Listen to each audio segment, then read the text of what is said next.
देखो भाइयों, आज से हम प्रतियोगी परीक्षाओं के लिए अर्थमेटिक और एडवांस मैथ दोनों ही पढ़ाएंगे। पूरा डिटेल में हम पढ़ेंगे।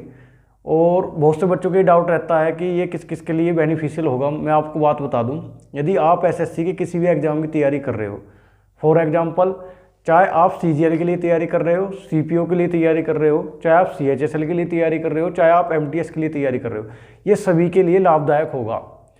और स्टेट एग्जाम्स जो कंडक्ट होते हैं उनके लिए भी बेनिफिशियल होगा। जैसे आपका यूपी पुलिस कांस्टेबल होता है, यूपीएसआई होता है, और बहुत सारे एग्जाम जिनमें अर्थमेटिक और एडवांस आता है, सबके लिए बेनिफिशियल होगा।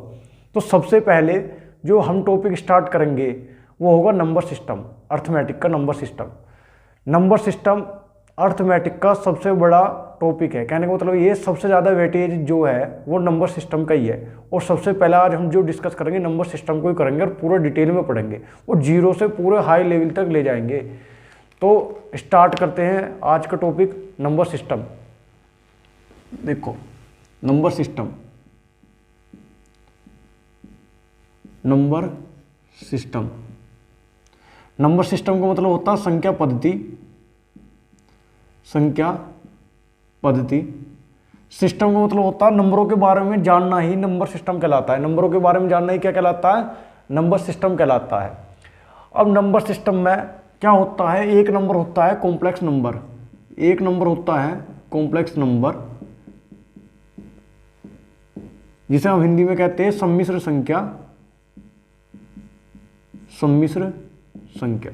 अब सम्मिश्र संख्या कैसी होती है? सम्मिश्र यानी कि जिसमें कुछ मिश्रण हो। और मिश्रण किस चीज का? ऐसी दो संख्याओं का मिश्रण। किन दो संख्याओं का मिश्रण सम्मिश्र कहलाता है?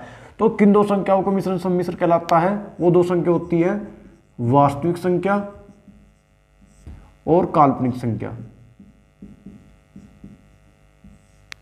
यदि आपको मैथमेटिकल फॉर्म में मैं आपको बताऊं तो ये होता है सम्मिश्र संख्या होती है, सम्मिश्र संख्या होती है z बराबर a प्लस आई बी की फॉर्म में, z बराबर a प्लस आई बी की फॉर्म में। ये जो a होता है ये तो आता है वास्तविक संख्या। z क्या है? z जो है वो कॉम्प्लेक्स नंबर को रिप्रेजेंट करने का तरीका है कि z के इक्वल मान लिया कोई भी नंबर z मुझसे, ये कॉम्प्लेक्स नंबर है। और ये i के साथ जो भी गुणांक है ये होता है काल्पनिक संख्या, काल्पनिक संख्या। वास्तविक संख्या को इंग्लिश में कहते हैं रियल नंबर और काल्पनिक संख्या को कहते हैं इमेजिनरी नंबर।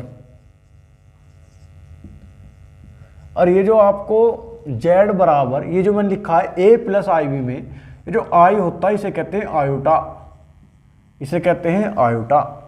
मैं आपको बात बता दूं, वास्तविक संख्या के बारे में तो हम पूरा डिटेल में पढ़ेंगे ही, लेकिन काल्पनिक संख्या क्या होती है?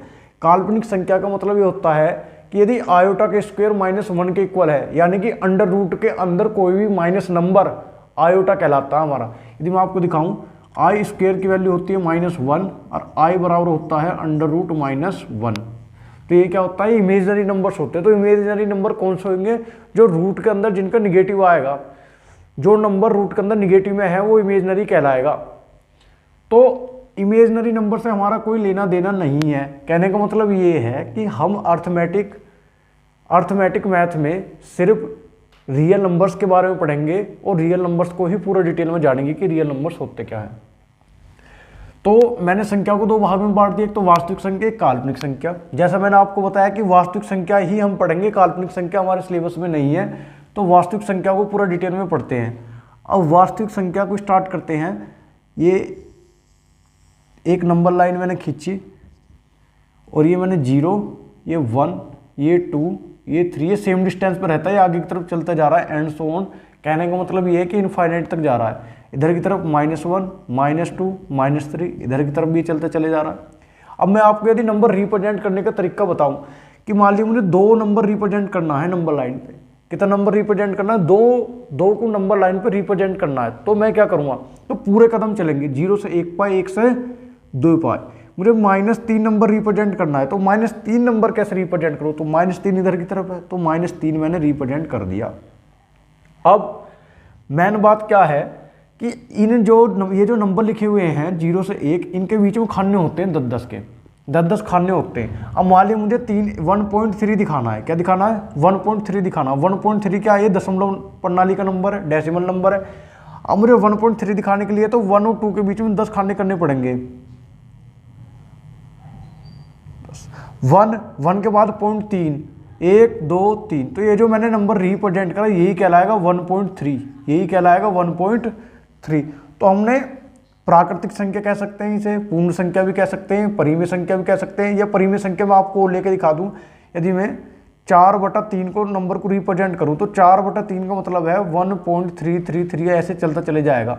तो 1.33 कहाँ आएगा, तो 1.33 भी लगभग यहाँ आएगा। 1.3 के बाद हल्का सा आगे ये जो नंबर है ये क्या आएगा, ये 4/3 को रिप्रेजेंट करेगा। तो हमने प्राकृतिक संख्या, पूर्ण संख्या, पूर्णांक और दशमलव प्रणाली का नंबर, सभी नंबरों को नंबर लाइन पर रिप्रेजेंट करके दिखाया। अब नंबर आती है रूट नंबर्स को, यदि रूट में नंबर हो उसको कैसे रिप्रेजेंट करेंगे, तो ये √2 लिया मैंने। तो मेरे भाई √2 को रिप्रेजेंट करने के लिए पहले मैंने 0 से 1 तक ये 1 यूनिट डिस्टेंस भरी, और 1 यूनिट डिस्टेंस का ही जितनी डिस्टेंस है इतना ही हमने परपेंडिकुलर डाला। अब इस परपेंडिकुलर का डालने का मतलब ये है कि 90 डिग्री का एंगल होगा, और मैंने इसे ऐसे मिला दिया। तो आपने सभी बच्चों ने पाइथागोरस थ्योरम पढ़ी होगी, यदि आपने थोड़ी घनी भी तैयारी करी है। तो पाइथागोरस थ्योरम ये कहती है कि 90 डिग्री के जो सामने वाली साइड उसे कर्ण कहते हैं, और वो सबसे बड़ी भुजा होती है समकोण त्रिभुज की। क्या होती है, सबसे बड़ी भुजा होती है। तो मैं इसे नाम दे दूं, यदि इसे ए कह दूं, इसे बी कह दूं, तो कहने का मतलब ये है कि पाइथागोरस थ्योरम क्या कहती है। फिर पाइथागोरस थ्योरम ये कहती है कि ओ बी का जो स्क्वायर होगा वो ओ ए के स्क्वायर प्लस ए बी के स्क्वायर के इक्वल होगा। तो ओ बी का मुझे वैल्यू निकालनी है, ओ बी का स्क्वायर बराबर क्या आएगा, ओ ए का मान कितना है, मैंने 1 यूनिट मानना है, और ये भी 1 यूनिट है।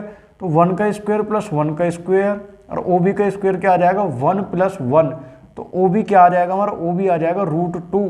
ओ बी कितना आया हमारा √2, तो इसकी वैल्यू कितनी आई √2।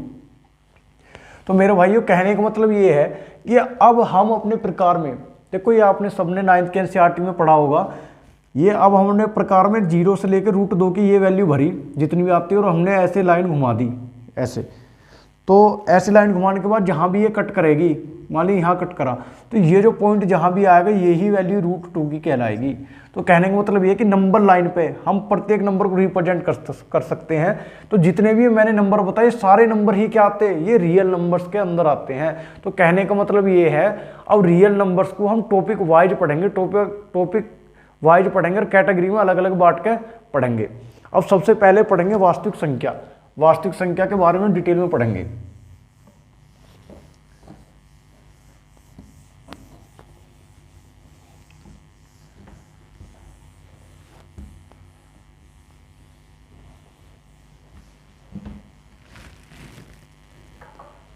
देखो वास्तविक संख्या,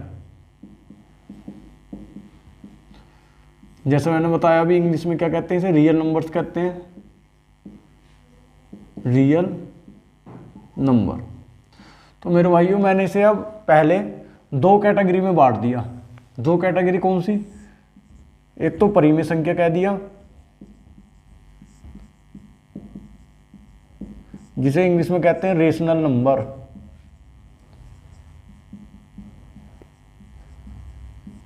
और दूसरा अपरिमेय संख्या में बांट दिया।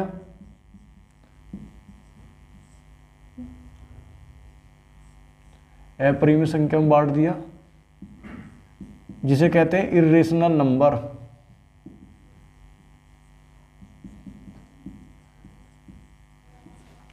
कोई दिक्कत नहीं। देखो अब वास्तविक संख्या मैंने बता दी, जितने भी नंबर बाकी जो हम अर्थमेटिक में यूज करते हैं सब हमारे रियल नंबर्स होते हैं, वास्तविक नंबर्स होते हैं, वास्तविक संख्याएं होती हैं।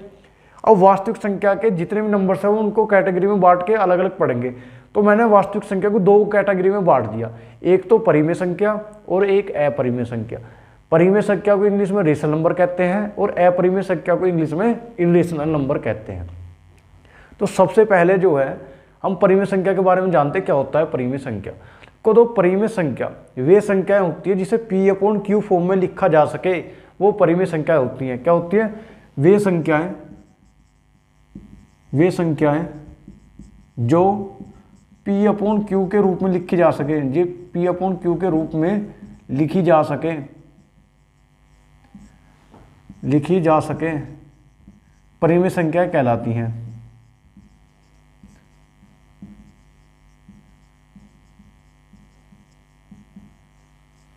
परिमेय संख्याएं कहलाती हैं। अब पी अपॉन क्यू रूप में भी एक कंडीशन होती है हमारी।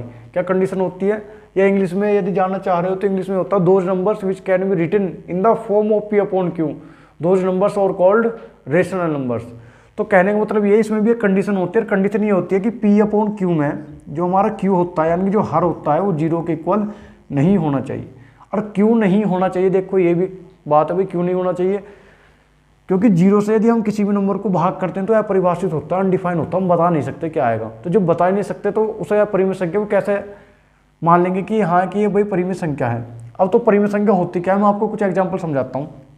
मैंने 1/2 लिखा, मैंने बताया कि पी अपॉन क्यू फॉर्म में हो, लेकिन क्यू 0 के इक्वल ना हो तो 1/2 आएगा। लेकिन एक कंडीशन, एक सवाल ये भी बनता है, क्या बनता है कि चलो 0 के इक्वल तो ना हो क्यों, लेकिन पी अपॉन क्यू में ऐसी कौन कौन सी संख्या हो, पी और क्यू कौन सी संख्या हो। तो पी और क्यू कौन सी संख्या होनी चाहिए, पी और क्यू होने चाहिए हमारे पूर्णांक, इंटीजर, आई फोर इंटीजर को बिलोंग करने चाहिए।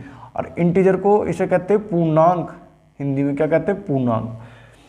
तो यदि पहले पूर्णांक के बारे में जानने से पहले मैं आपको पी अपॉन क्यू का एग्जांपल दे दूं। मान लिया मैंने -1/2 लिखा, तो ये भी क्या है, एक पूर्णांक है।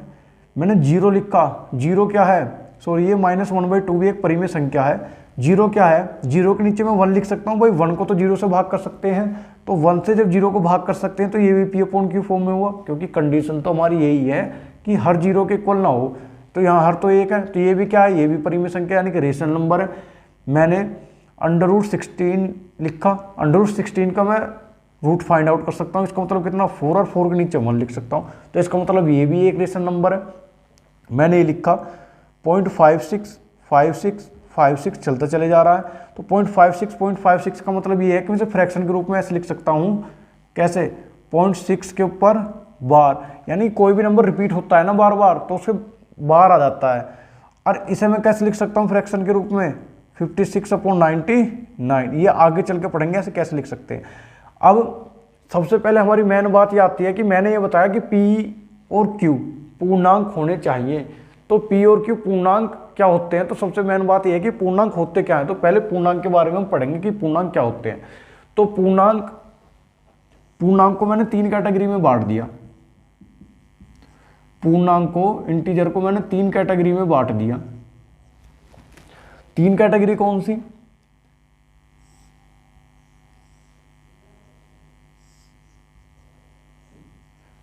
ऋणात्मक पूर्णांक,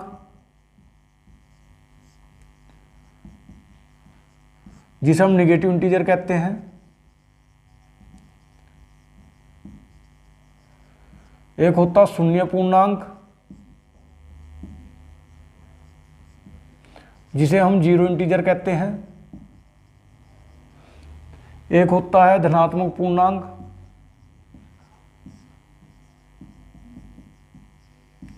जिसे हम पॉजिटिव इंटीजर कहते हैं। अब ऋणात्मक पूर्णांक में क्या आते हैं, शून्य पूर्णांक में क्या आते हैं, धनात्मक पूर्णांक में क्या आते हैं, ये देखते हैं। तो शून्य पूर्णांक में क्या आते हैं, जो भी नंबर लाइन पे माइनस में नंबर होते हैं, जैसे क्या -1 लिखा, -2 लिखा, -3 लिखा, आगे की तरफ चलते चले जाएं, तो ये क्या आएंगे, ये निगेटिव इंटीजर्स है। एंड सो ऑन कहीं तक भी चलते चले जाए, सारे के सारे निगेटिव इंटीजर कंसीडर करेंगे। जीरो इंटीजर में सिर्फ 0 आता है आपका, और पॉजिटिव इंटीजर का मतलब ये है कि +1 से लेके और +2 +3 आगे तक चलते चले जाएं, या प्लस मत भी लगाओ आप, कोई दिक्कत नहीं है, 1 2 3 आगे तक चलते चले जाएं एंड सो ऑन, तो ये कहलाते हैं हमारे पॉजिटिव इंटीजर। तो मेरे भाई सबसे बड़ी दिक्कत ये है कि जीरो को ना तो जीरो पॉजिटिव होती है ना निगेटिव होती है, इसलिए मैंने इंटीजर में इनके 3 पार्ट करे हैं। ना तो मैंने जीरो को पॉजिटिव इंटीजर में रखा है, ना मैंने जीरो को निगेटिव इंटीजर में रखा है। जीरो ना तो पॉजिटिव होती है ना जीरो निगेटिव होती है। तो कहने का मतलब ये है कि जीरो के आगे ना तो प्लस साइन लगा सकते हैं हम, ना जीरो के आगे माइनस साइन लगा सकते हैं। कहने का मतलब ये है कि परिमेय संख्या, अब मैं आपको फिर से एक बार रिवीजन करवा दूं, परिमेय संख्या क्या है, परिमेय संख्या वे हैं जो P/Q फॉर्म में लिखी जा सके। और P/Q फॉर्म में भी कंडीशन एक है कि Q 0 के इक्वल ना हो, और Q 0 के इक्वल क्यों ना हो, मैंने आपको बता दिया कि यदि जीरो से किसी नंबर को भाग करते हो तो अनडिफाइन हो जाता है। अब अनडिफाइन हो जाता है तो P और Q क्या होने चाहिए, तो पूर्णांक होने चाहिए। और मैंने आपको पूर्णांक बताया, पूर्णांक को 3 कैटेगरी में बांट के दिखाया, किस किस में, ऋणात्मक पूर्णांक में, शून्य पूर्णांक में, धनात्मक पूर्णांक में। एक बार यदि आप नोट करना चाहो तो नोट कर सकते हो।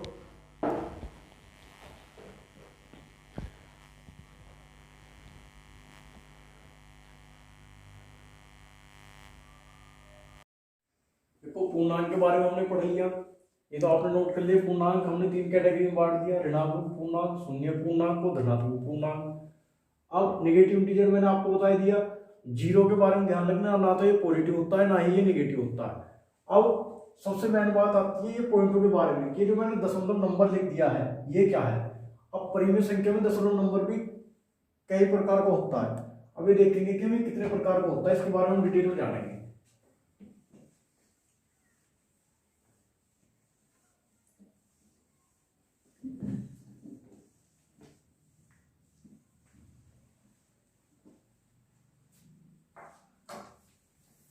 दशमलव नंबर, अब पढ़ते हैं दशमलव नंबर के बारे में। दशमलव नंबर क्या होते हैं?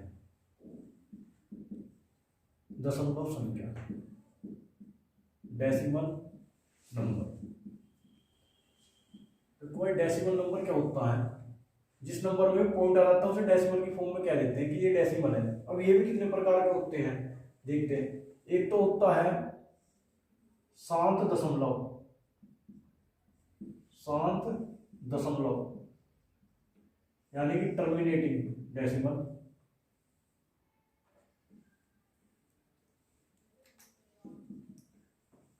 टर्मिनेटिंग डेसिमल,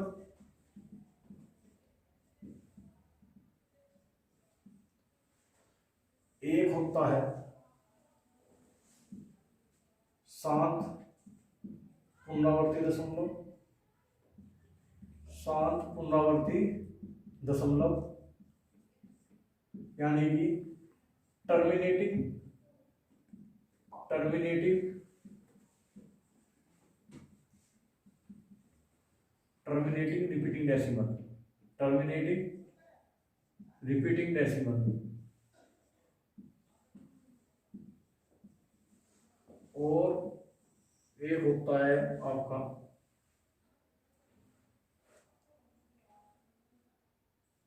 शांत नहीं, अशांत, अशांत पुनरावर्ती दशमलव, non terminating repeating decimal, non terminating repeating decimal.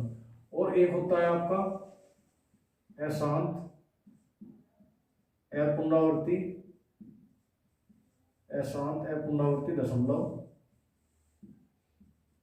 कहने का मतलब ये है कि नॉन टर्मिनेटिंग और non repeating decimal, non terminating, non terminating, non repeating, non terminating, non repeating decimal.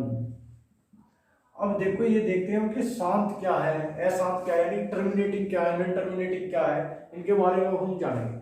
यदि मैं आपको बताऊं, देखो सबसे छोटी से छोटी, छोटे से छोटे से लेकर चलते हैं। यदि 1/1, 1/2, 1/3, 1/4, 1/5, 1/6, 1/7, 1/8 और 1/9।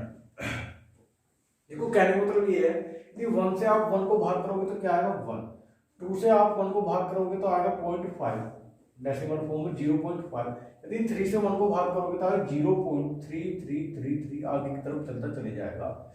और ये जो पॉइंट के बाद नंबर रिपीट होता, सेम नंबर जो रिपीट होता है ना, तो इसे ही हम अशांत कहते हैं, यानी इसे ही हम नॉन टर्मिनेटिंग कहते हैं। मैंने 2 से 1 को भाग कर तो 0.5 आया, यानी कि कहने का मतलब ये कि हमारा भाग यहाँ पर पूरा फिनिश हो गया। यहाँ एक हमें शांत नंबर मिला और शांत नंबर को टर्मिनेटिंग कहते हैं। कहने का मतलब ये कि कहीं ना कहीं किसी स्थिति पे भाग जाकर रुक जाए उसे टर्मिनेट कहते हैं। और यदि भाग ना रुके आगे तक चलता चले जाए उसे नॉन टर्मिनेट कंडीशन कहते हैं। तो नॉन टर्मिनेट कंडीशन ये है। तो ये जो 3 बार बार रिपीट होता है इसको ही हम लिख सकते हैं 0.3 के ऊपर बार, इसे पढ़ते हैं बार। यदि 4 को 1 से भाग करूँ तो 0.25 और 5 से 1 को भाग करूँ तो 0.2 और 6 से 1 को भाग करूँ तो 0.1666 और आगे की तरफ चलता चले जाएगा। ऐसी 7 से यदि इसको 1 को भाग करूँ तो 0.14285 ऐसी चलता चले जाएगा, आगे रिपीट होना शुरू हो जाएगा। 8 के बाद यदि 8 से 1 को भाग करूँ 0.125 और 9 से निशान लगा देता हूँ क्योंकि आप कंफ्यूज हो कि किसके आगे क्या लिख दिया। यदि 9 को 1 से भाग करूँ तो आएगा 0.1111 आगे चलता चले जाएगा। कहने का मतलब ये है कि देखो यहाँ पे 2 तरह की कंडीशन चमक रही है। 2 तरह की कंडीशन क्या चमक रही है कि एक नंबर तो ये है, कैसा नंबर है कि एक को भाग देने के बाद कहीं ना कहीं जाके किसी स्थिति पर रुक रहा है, तो वो हमारा क्या है, वो शांत है। कहने मतलब टर्मिनेटिंग डेसिमल है। और एक नंबर ऐसा कि भाग के बाद बार बार रिपीट हो रहा है, कहीं ना कहीं भाग खत्म होने के बाद फिर से वही नंबर रिपीटेशन शुरू कर देता है। तो जहां से वही नंबर रिपीटेशन शुरू होता है तो उसे कहते हैं नॉन टर्मिनेटिंग, पर क्या है, रिपीटिंग नंबर। यदि मैं इसकी बात करूं तो ये कैसा नंबर है, आप बताओगे जी ये टर्मिनेटिंग नंबर है, शब्द दशमलव है। यदि मैं इसकी बात करूं तो आप कैसे बताओगे, ये नॉन टर्मिनेटिंग है और रिपीटिंग नंबर है। नॉन टर्मिनेट का मतलब क्या है कि कहीं भी टर्मिनेट नहीं हो रहा, कोई कहीं जाकर रुक ही नहीं रहा, चलते चले जा रहा है, लेकिन क्या है, रिपीट है। ये सारे नंबर क्या कौन सी कैटेगरी के हैं, या तो टर्मिनेटिंग डेसिमल है या नॉन टर्मिनेटिंग डेसिमल है। अब आप क्या बोलिए, ये non terminating non repeating decimal क्या है। अब ये एक चीज बताऊंगा, यदि इसके ऊपर ये तो बार ही रिपीट होएगा नंबर, और ये भी 0.1 के ऊपर बार लगा सकते हैं, ये भी नंबर रिपीट होएगा, और ये भी 0.16 के ऊपर बार लगा सकते हैं, ये भी नंबर रिपीट होएगा।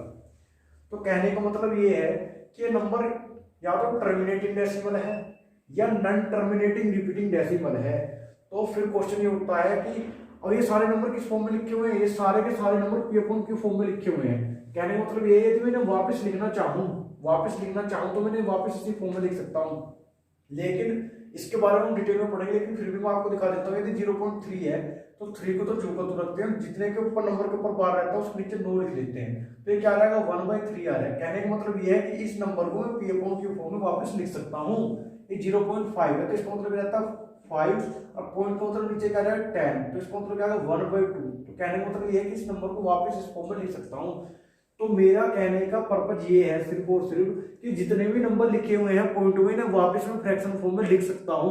तो जो नंबर वापस फ्रैक्शन फॉर्म में लिख सकते हैं, ये लिखे जा सकते हैं, वो सारे के सारे नंबर किसमें आएंगे, टर्मिनेटिंग डेसिमल में और नॉन टर्मिनेटिंग डेसिमल में। अब मैं यदि कोई ऐसी दशमलव नंबर कोई नंबर लिख दूं, ये नंबर लिख दिया 0.128570693245671 और ये ऐसे चलता ही चले जा रहा है। तो आप मुझे इसमें बताओ ना, तो इसमें ये पहली बात तो नॉन टर्मिनेटिंग है क्योंकि मैंने लिख दिया आगे की तरफ चलता जा रहा है।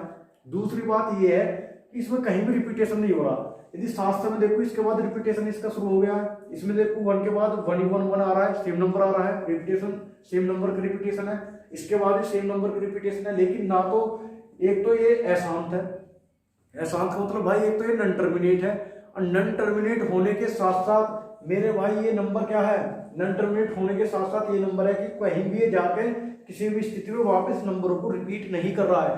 और जब ये नंबरों को वापस रिपीट नहीं कर रहा है, जब ये नंबरों को वापस रिपीट नहीं कर रहा है, तो इसका मतलब क्या है कि हम इस नंबर को पी अपॉन क्यू के रूप में नहीं लिख सकते, इस नंबर को पी अपॉन क्यू के रूप में नहीं लिख सकते। तो इस नंबर को पी अपॉन क्यू के रूप में नहीं लिख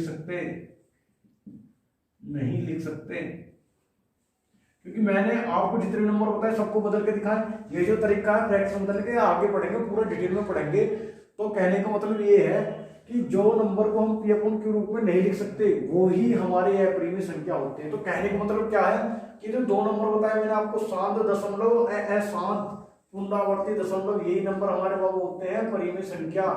क्या होते हैं हमारे परिमेय संख्या, जिसे हम कहते हैं रेशनल नंबर। कोर्स ध्यान रखना, क्या कहते हैं, रेशनल नंबर। और ये जो संख्या हमारे रिपीट ना तो नॉन टर्मिनेट है, ना तो टर्मिनेट हो रही है और ना ही रिपीट हो रही है, इसी नंबर को कहते हैं हम अपरिमेय संख्या। क्या कहते हैं, अपरिमेय संख्या, यानी कि इर्रेशनल नंबर। अब देखो ये तो बहुत ज्यादा कंफ्यूजिंग होगा, मैं तो साफ साफ लिख के दिखा देता हूँ कि कौन सा परिमेय संख्या रहेंगे कौन से अपरिमेय संख्या रहेंगे। दशमलव प्रणाली के रूप है भाई, पी अपॉन क्यू रूप में हम नंबर लिखते हैं, तो पी अपॉन क्यू रूप में लिखने का नंबर क्या है कि वो पॉइंट में जाएगा, और पॉइंट में जाएगा तो कौन सा नंबर को वापस पी अपॉन क्यू फॉर्म में लिख सकते हैं पॉइंट वाले को, और कौन से पॉइंट वाले को पी अपॉन क्यू फॉर्म में नहीं लिख सकते। ये भी तो हमें पता होना चाहिए, जब तो हम पहचान पाएंगे कि कौन सा परिमेय संख्या नहीं। जैसे मैंने आपको पॉइंट ये एग्जांपल दिया था, क्या एग्जांपल बताया था कि 0.5656 ऐसे डैश, तो 0.56 के ऊपर बार था, इसको मैंने क्या बताया था 56/99। तो कहने का मतलब परिमेय संख्या, तो आप बता पाओगे कि जिस फ्रैक्शन को जिस डेसिमल को आप पी अपॉन क्यू फॉर्म में लिख के दिखा पा रहे हो वही तो हमारा परिमेय संख्या, जिसे हम पी अपॉन क्यू फॉर्म में लिख ही नहीं सकते तो हमारा परिमेय संख्या नहीं हो सकता। तो जो इसको पी अपॉन क्यू फॉर्म में नहीं लिख सकते वो क्या है, तो वो हमारा अपरिमेय संख्या होगा। तो आपको परिमेय संख्या और अपरिमेय संख्या का सारा कंफ्यूजन क्लियर हो जाना चाहिए। अब मैं आपको साफ साफ शब्दों में लिख के बता देता हूँ क्या होता है परिमेय संख्या, क्या होता है अपरिमेय संख्या।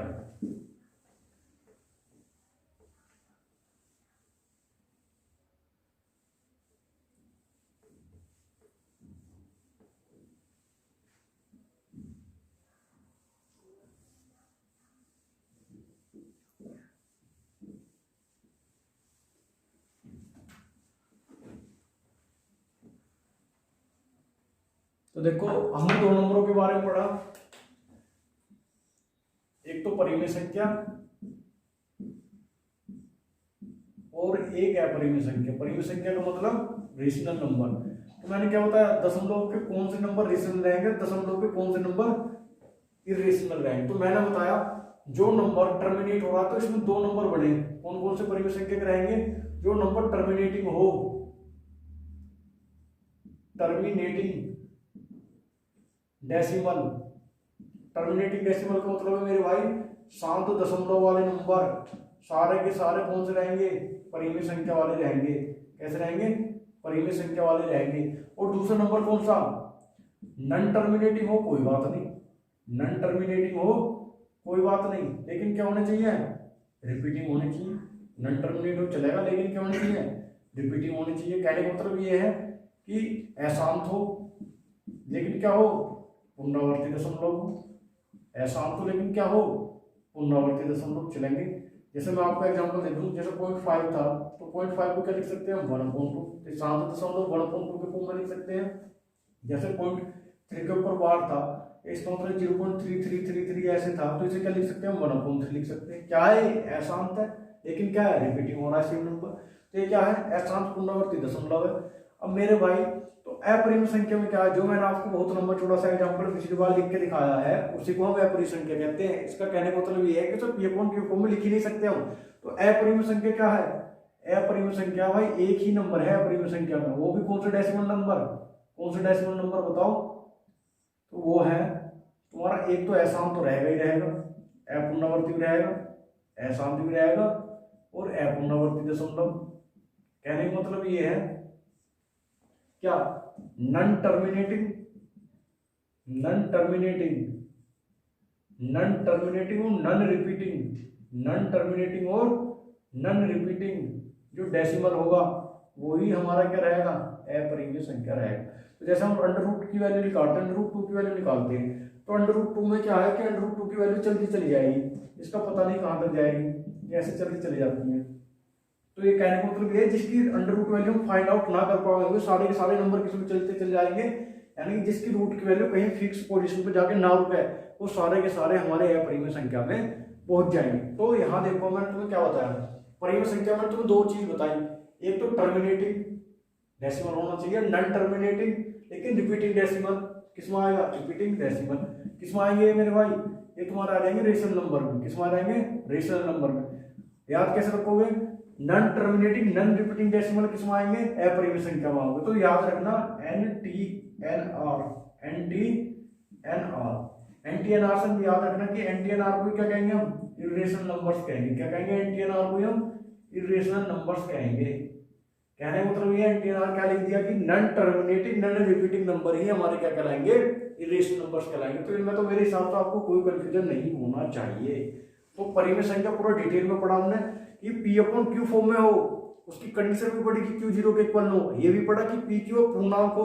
उसके बाद ये भी पढ़ा कि यदि कोई दशमलव प्रणाली में नंबर लिखा हुआ है तो दशमलव प्रणाली में लिखे हुए नंबर को P/Q फॉर्म में लिख सकते हैं, लिखेंगे तो कौन से नंबर लिखे जा सकते हैं और कौन से नंबर नहीं लिखे जा सकते।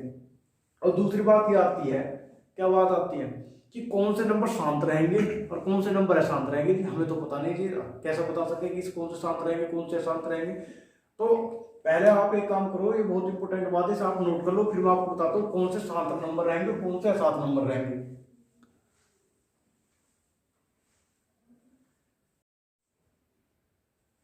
देखो भाई आपने नोट कर लिया, बहुत इंपॉर्टेंट पॉइंट है कि परिमेय संख्या कौन से रहेंगे, रेशनल नंबर, टर्मिनेटिंग डेसिमल भी, नन टर्मिनेटिंग रिपीटिंग डेसिमल भी परिमेय संख्या में आएंगे, और non terminating non repeating decimal भी इरेशनल नंबर में आएंगे। ये 9th और 10th क्लास की बात है जो आपको सीखनी चाहिए।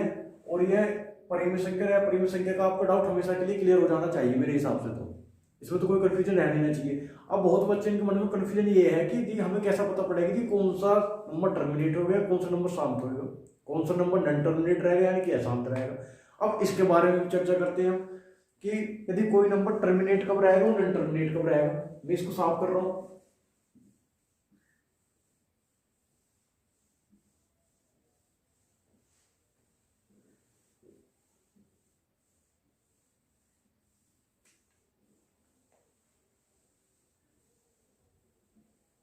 तो संख्या पत्ती तो लिखा हुआ छोड़ ही दें, संख्या पत्ती। अब इसमें मुझे आपको बताना है कि कौन से नंबर शांत रहेंगे, कौन से अशांत रहेंगे। तो मैंने आपको बताया यदि किसी संख्या के हर में, यदि किसी संख्या के हर में, यदि किसी संख्या के हर में 2 हो, ये 2 की कोई भी पावर हो, यानी 2 की पावर n के रूप में हो, 2 की पावर n के रूप में हो, या 5 की पावर n के रूप के नंबर हो, 5 की पावर n के रूप का नंबर हो, या फिर क्या हो, या 2 और 5 के कॉम्बिनेशन का नंबर हो, 2 और 5 के कॉम्बिनेशन का नंबर यदि हर में आ रहा है, यदि हर में आएगा तो नंबर क्या रहेगा हमारा हमेशा, तो नंबर हमेशा टर्मिनेट रहेगा, नंबर क्या रहेगा हमेशा टर्मिनेट। टर्मिनेट का मतलब हमेशा वो नंबर कैसा बनेगा, शांत। मैं आपका एग्जांपल देकर समझाता हूँ। मैंने आपको बहुत सारे एग्जांपल समझाए।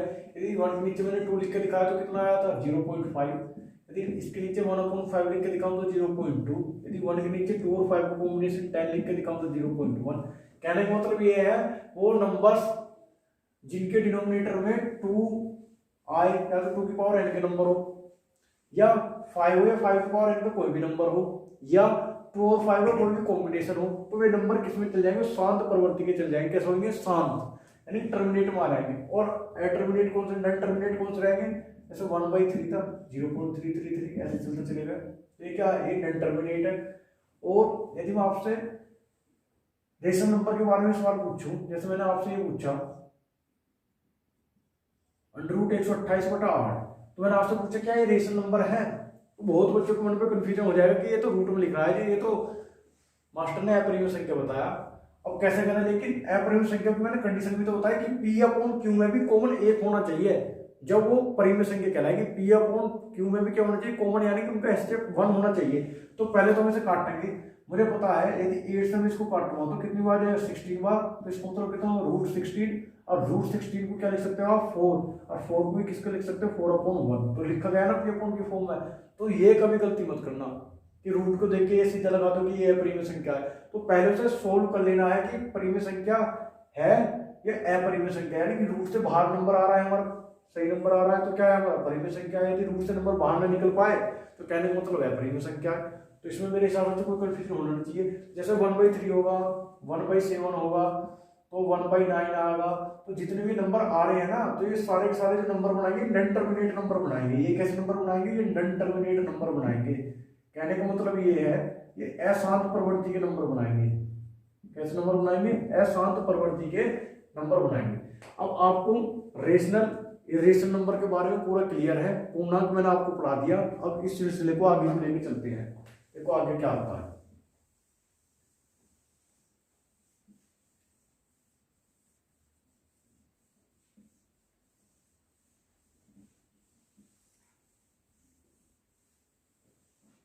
चलो आगे चलते हैं।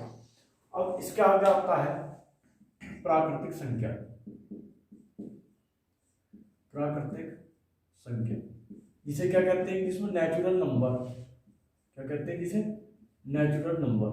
नेचुरल नंबर क्या होते हैं, वो नंबर जो 1 से स्टार्ट हो, 1 से स्टार्ट हो जाए 1 2 3 4 और आगे तक चलते चले जाए एंड सो ऑन तक, सारे के सारे क्या रहते हैं, प्राकृतिक संख्या रहते हैं।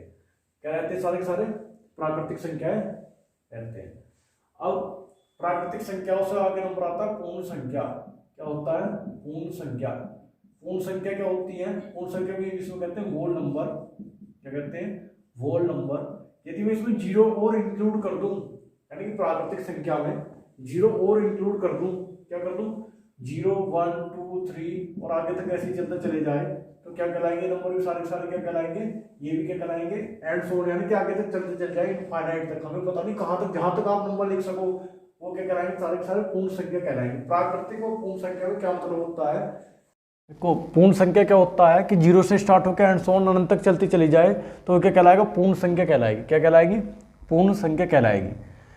तो अब वो आता है पूर्णांक। मैंने आपको बताया था कि माइनस का हो, -1 2 3 हो, 0 हो, +1 2 3 हो, सारे पूर्णांक आते हैं। अब पूर्णांक के आधार पर 2 नंबर बढ़ते हैं, एक तो होता है सम संख्या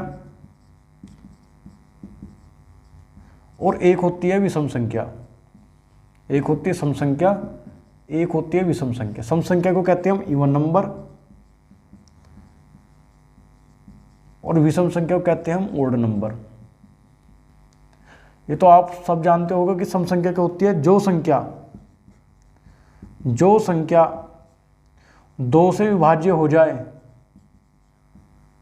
2 से विभाज्य हो जाए क्या कहलाती है? सम संख्या कहलाती है।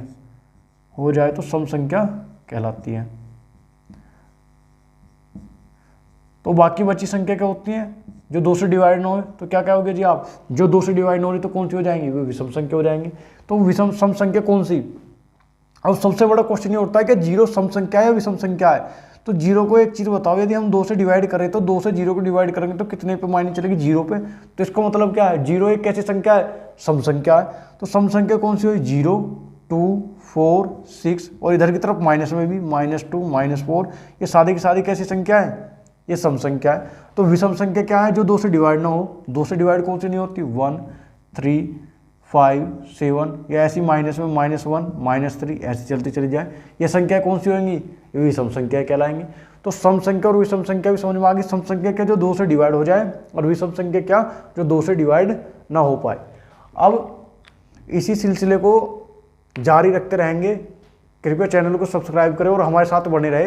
अर्थमेटिक और एडवांस मैथ पूरा डिटेल में, पूरे जोश और एनर्जी के साथ पढ़ेंगे, और ऐसे हमें पूरा सिलेबस खत्म करना है। हमारे साथ जुड़े रहें। बाय।